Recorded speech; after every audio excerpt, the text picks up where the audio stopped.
Hola, ¿cómo están? Mi nombre es Eder García Guzmán y en este video vamos a estar hablando del capítulo 2 del libro de Metodología de la Investigación del autor Carlos I. Muñoz Rocha, que nos habla sobre el tema de la ciencia. Es un tema obligado para poder lograr la comprensión de la metodología de la investigación, además del conocimiento. Es el de la ciencia.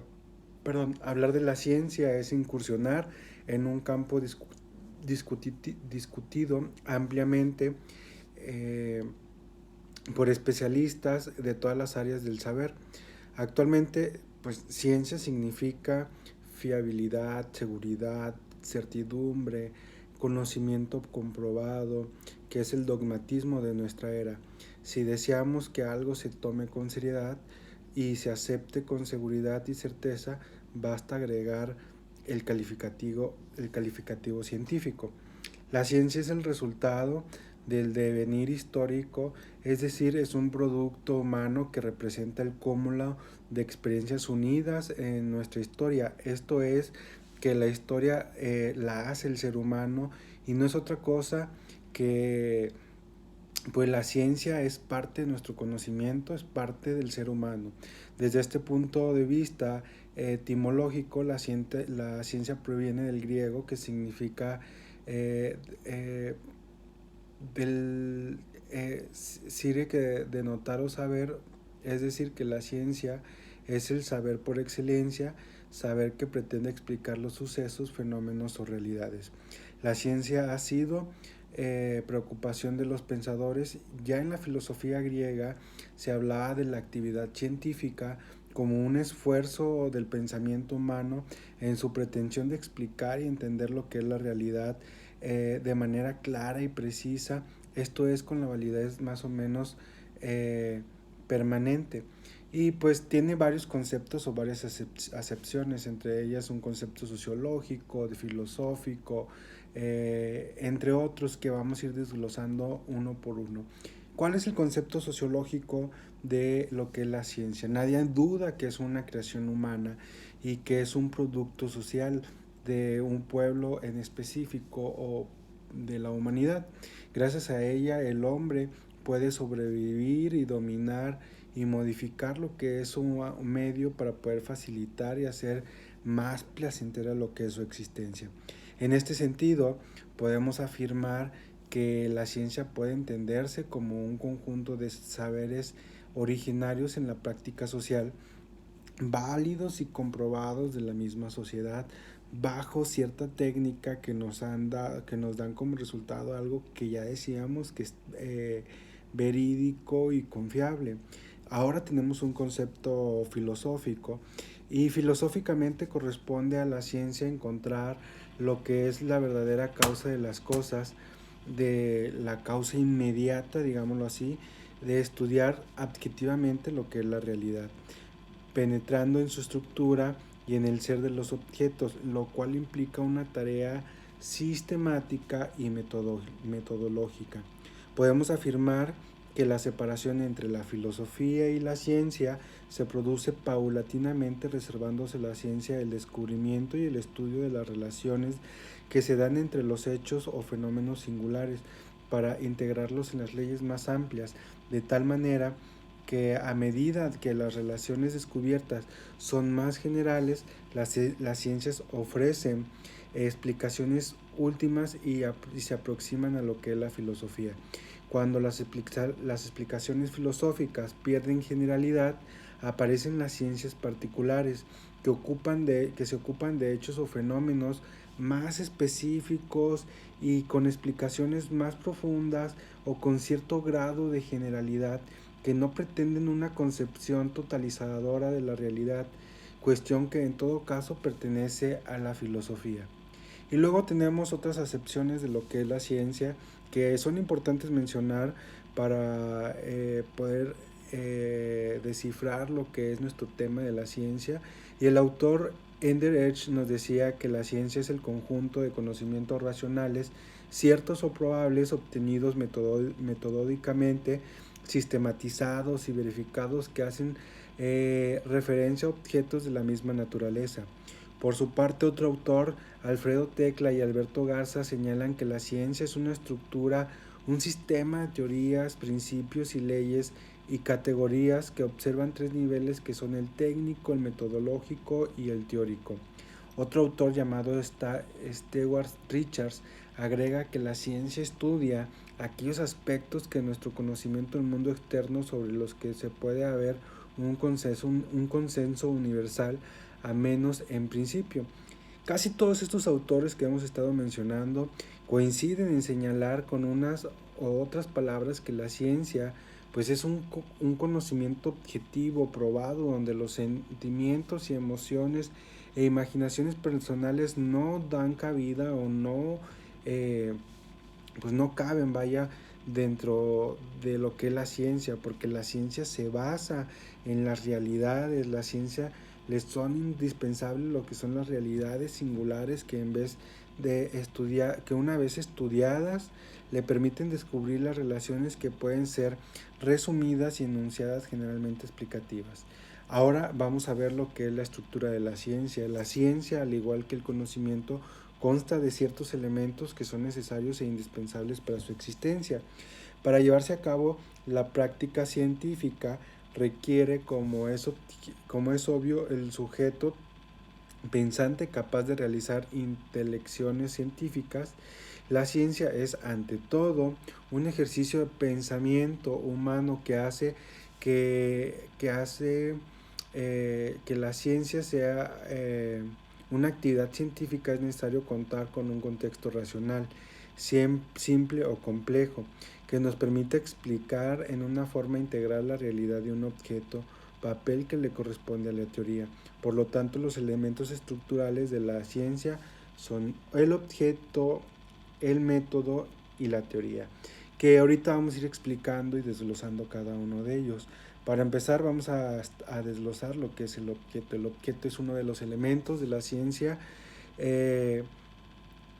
y que esto es investigar, el qué investigar de la ciencia.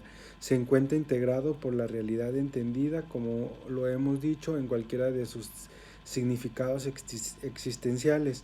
La realidad comprende tanto objetos o fenómenos del mundo como del mundo abstracto, es decir, objetos de la realidad factual y de la realidad formal, esto es, tanto reales manifestados fácilmente como abstractos. Mencionar como el objeto de la ciencia o de los objetos pertenecientes a la realidad formal o abstracta no implica necesariamente que estos sean cosas, sino que les dominas, sino que les denominamos objetos en el sentido de que son realidades que pueden ser tomadas como objetos de estudio en ciertas ciencias que ocupan de ellos. Y ahora vamos a ver lo que es el método. Como segundo elemento constitutivo de la estructura de la ciencia, tenemos lo que es el método. Siendo esta una obra metodológica de investigación, estudiaremos capítulos posteriores. Por método, en primer acercamiento se puede entender la forma de construir la ciencia y la manera en la que el sujeto aproxima sistemáticamente el objeto y lleva a cabo la investigación científica. Podemos especificar un poco más diciendo que el método es el planteamiento o la pauta general que debe de seguirse en el transcurso específico del proceso concreto de la investigación. Sin embargo, no debemos confundir el método con una receta que en una forma infalible o segura considerará un descubrimiento o conocimiento científico. Y ahora vamos a desglosar lo que es la teoría. El tercer elemento es la teoría. Esto es la base del desarrollo de la ciencia, pues en toda investigación se realiza siempre a la luz una teoría. Además, la pretensión de la investigación científica es en muchos la construcción de teorías.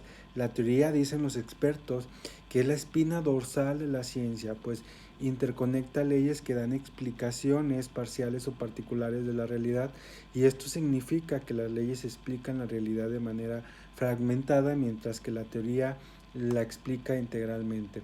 La teoría representa el conocimiento sistematizado que se tiene sobre la realidad. Esto quiere decir que habrá tantas teorías como epistemológicas o metodológicas existan en ella, o cuántos sujetos intenten formular ese conocimiento o esa explicación. ¿Cuáles son los elementos de la teoría? La teoría es un complejo explicativo de nuestros conjuntos, propiedades o nexos y tienen los objetos así como leyes que rigen el funcionamiento y desarrollo. La teoría incorpora este complejo explicativo a grupos más amplios de objetos de la realidad y en el contexto explicativos también más generales. Mencionamos los elementos que deben desconstruir la teoría para considerar que está construida de manera más adecuada. El primer elemento son los elementos o aspectos formales. Se integran por construcciones lógicas, es decir, toda la construcción conceptual. Luego tenemos los elementos o aspectos de contenido que permiten favorecer de explicaciones causales o determinantes de los fenómenos, hechos o aspectos de la realidad a los cuales se refieren. Y luego tenemos los elementos o aspectos históricos, se integran por las notas correspondientes al origen, procedencia o la gestación de problemas o fenómenos que se pretenden explicar.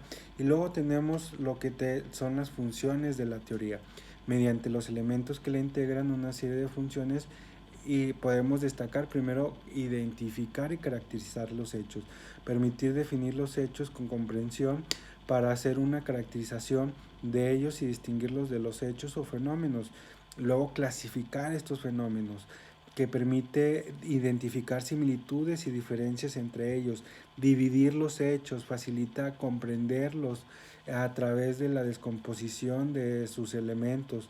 Luego tenemos construir las herramientas lógicas necesarias para la comprensión logral de los hechos fenómenos. También los podemos relacionar de manera lógica en la construcción de efectuadas entre distintos elementos teóricos. Esto permite comprobar la coherencia explicativa de los hechos y de la construcción conceptual de todas las explicaciones realizadas. La siguiente es buscar, identificar y formular nuevos problemas y proponer explicaciones científicas. Y por último, identificar nuevos nexos del fenómeno investigado y con explicaciones más amplias. La teoría también tiene ciertos requisitos y estos requisitos pueden ser sintácticos. Se refieren a la construcción de proposiciones coherentes. Coherencia significa una exacta construcción lógica, precisa, carente de ambigüedades y dobles significados. Luego tenemos los requisitos semánticos, que en general estos se refieren a la exactitud y a la precisión lingüística con las que se elaboran las teorías, es decir, la precisión de los significados. Primero tenemos la exactitud lingüística, que precisa que las exposiciones gramaticales sean correctas. Luego la interpretación empírica, que busca la congruencia entre los hechos y la validez de los enunciados. La representatividad trata que la teoría sea una construcción de los hechos o los sucesos o procesos reales para poder lograr la comprensión significativa. Y luego tenemos la simplicidad semántica, que permite organizar la realidad de acuerdo con una tendencia o una finalidad para poderlas entender.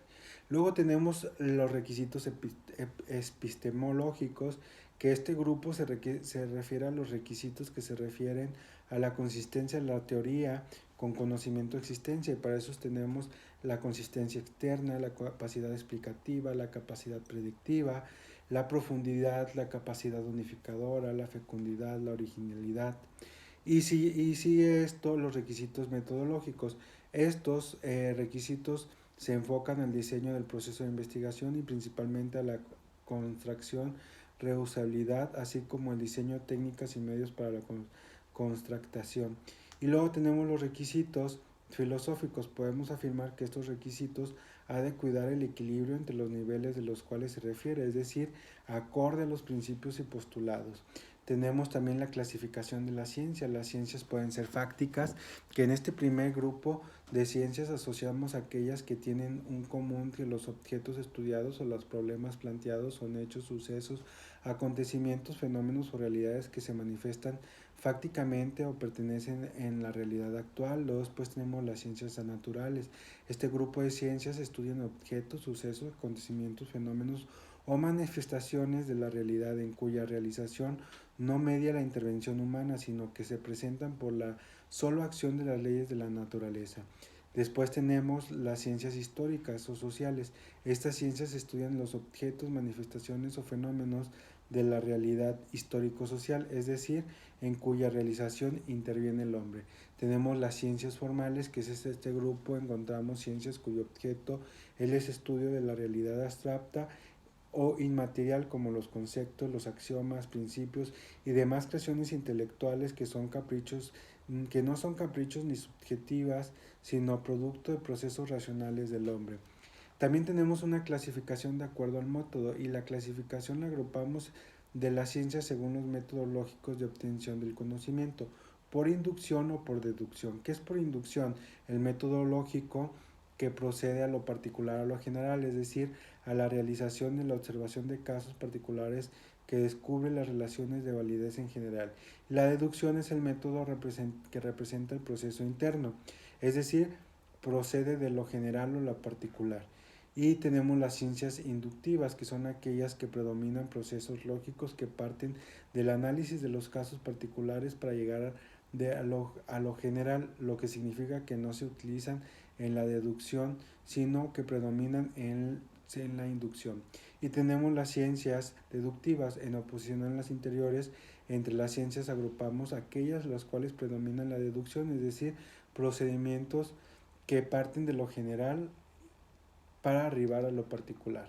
Por último, tenemos la clasificación de las ciencias de acuerdo con otra teoría, las ciencias puras o teóricas. Estas ciencias, también llamadas ciencias puras, son aquellas cuyos conocimientos no tienen aplicación inmediata.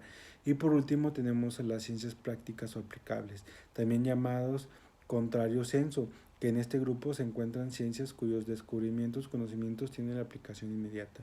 Por lo tanto, vemos que la ciencia, al igual que el conocimiento, tiene una serie de elementos que se pueden dividir y que hemos estado desglosando en este capítulo. Muchas gracias.